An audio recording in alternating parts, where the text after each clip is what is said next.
Again, let's continue about verses of hell and heaven. Surat Smoke, number 44, verse number 43 to 57. The tree of bitterness, the food of the sinner, like molten lead, boiling inside the bellies, like the boiling of seething water, seize them and drag him into the midst of hell, then power over his head the suffering of the Inferno. Taste, you who were powerful and noble, this is what you used to doubt. As for the righteous, they will be in a secure place, amidst gardens and springs, dressed in silk and brocade, facing one another. So it is, and we will wed them to lovely companions. They will call therein for every kind of fruit. In peace and security, therein they will not taste death beyond the first death, and he will protect them from the torment of hell. So what do you expect? Another verse, Surat the Inevitable, number 56, verse number 41 to 56. And those on the left, what of those on the left? A mild searing wind and boiling water, and a shadow of thick smoke, neither cool nor refreshing.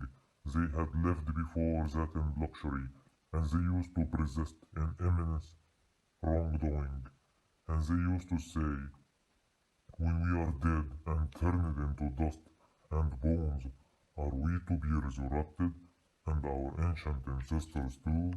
Say, the first and the last will be gathered for the appointment of a familiar day. Then you misguided who deny the truth, will be eating from the tree of bitterness, will be filling your bellies with it, will be drinking on top of it boiling water, drinking like thirsty camels drink. That is their hospitality on the day of retribution. Their ideology is hell of a one. That you live in luxury, then you have to pay in hell. They just hate life and any enjoyment.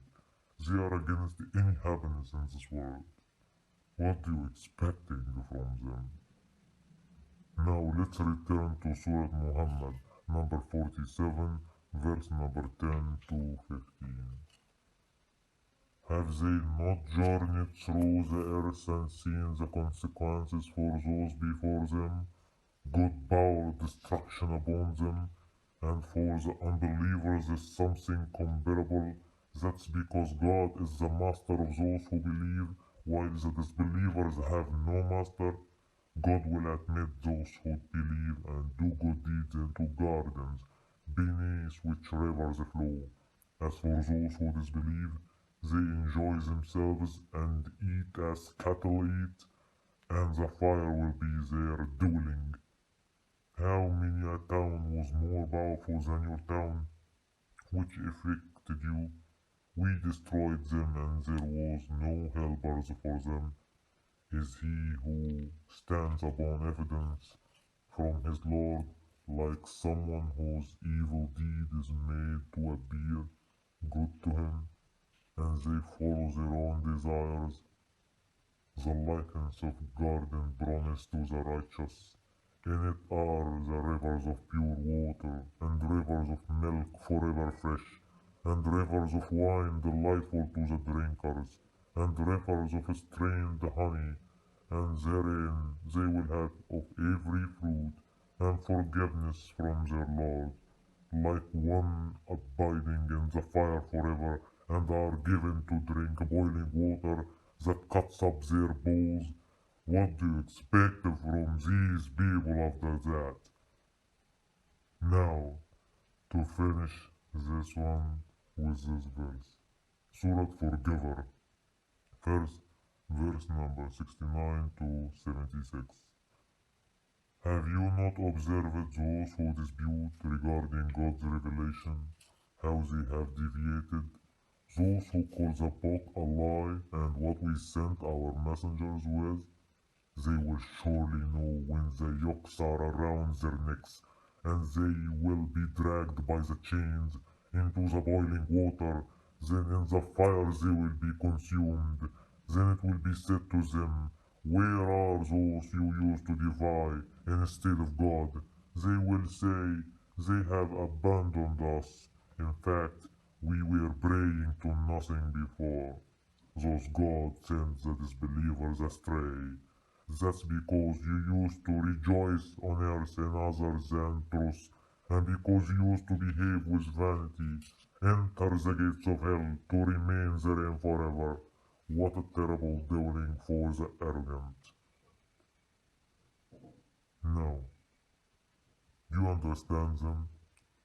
Do you understand that Muslims are real? Muslim, the real one, not who are living nowadays. Because nowadays some of them just enjoying their life with easy, so you don't fear them.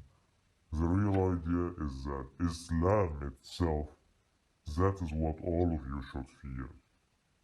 I give you all evidence from Quran itself. This Quran doesn't guide to the right, it's guide to just hate life and be a slave to God and His Messenger, Muhammad, only.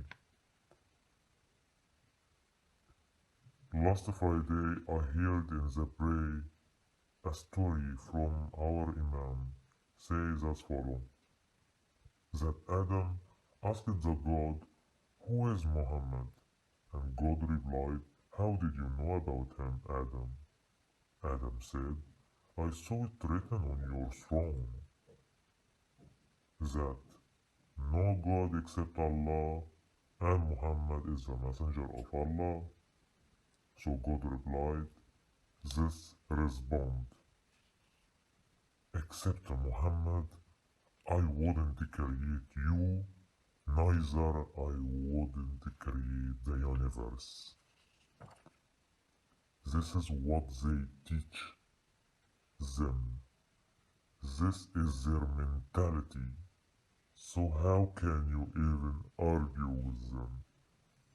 I revealed to you everything, and you have the choice to treat with them or to evacuate them all from your country.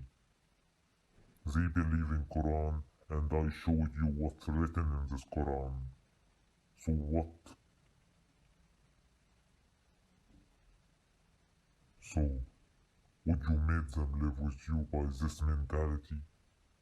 I warned you, but you are the one free to choose.